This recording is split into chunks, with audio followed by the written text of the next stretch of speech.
جو آدمی شوال کے روزے نہ رکھ پائے، شوال میں بیمار تھا، کیا وہ سال بھر کے روزوں کی فضیلت پا سکتا ہے؟ پا سکتا ہے، لیکن ویسی نہیں جیسی شوال والی ہے۔ لیکن کم سے کم ما لا یدرک کلہ لا یترک کلہ، آدمی پورا نہ پا سکے تو پورا کھونا بھی نہیں چاہیے کسی چیز کو۔ پورا اگر کوئی چیز نہ مل سکے پوری کھونا بھی نہیں چاہیے، ایگزیکٹلی ایسا نہ مل سکے تو کچھ نہ کچھ تو ملے گا۔ جو آدمی سال بھر کے روزوں کا ثواب پانا چاہتا ہے اس کے لیے دوسرا آپشن کیا ہے؟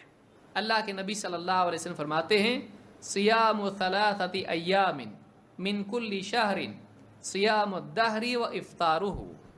امام احمد اور ابن حبان نے اس کو روایت کیا ہے۔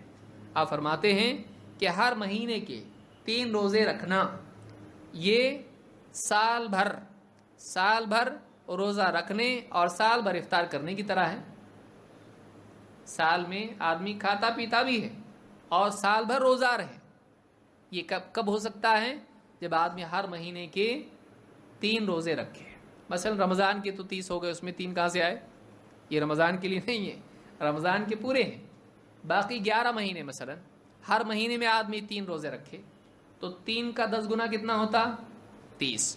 تو ہر مہینے 30 رکھتا چلا جائے تو ہر مہینے کے 30 دن کا ثواب اس کو ملتا رہے گا، لیکن وہ کیا ہوگا؟ فرض ہوگا، وہ نفل ہوگا۔ لیکن کم سے کم سال بھر روزہ دار رہنا چاہتا ہے، کچھ نہ کچھ اس کو مل سکتا ہے، اس اعتبار سے کہ اگر کوئی آدمی سال بھر کے روزوں کا ثواب ہے تو وہ ہر مہینے کے 3 روزے رکھ سکتا ہے۔ اس کی کوئی بھی صورت ہو، کیسی؟ مثلا 13، 14، 15 جنوری فروری کی نہیں، اسلامی تاریخ۔ اور جو لوگ یہ روزے رکھتے ہیں وہ اسلامی مہینہ برابر جان رہے ہوتے ہیں اور تاریخیں ان کو معلوم ہوتی ہے، ایک فائدہ اس کا یہ بھی ہوتا ہے۔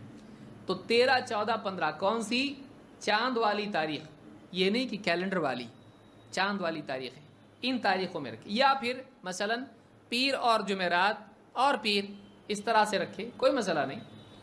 تو کوئی آدمی ایسا کرنا چاہے تو اس طرح سے بھی روزے رکھ سکتا ہے، یا کسی آدمی کو چھٹی کسی اور دن میں ہے، منگل کے دن چھٹی ہوتی ہے اس کو، تو منگل اس طرح سے رکھے، کوئی مسئلہ نہیں۔ تو مہینے کے جو 3 روزے ہوتے ہیں، اگر ان 3 روزوں کا اہتمام نفل آدمی کرے، وہ آدمی بھی سال بھر روزہ رکھنے والوں کا ثواب پا سکتا ہے، اس طرح اس کو ثواب مل سکتا ہے۔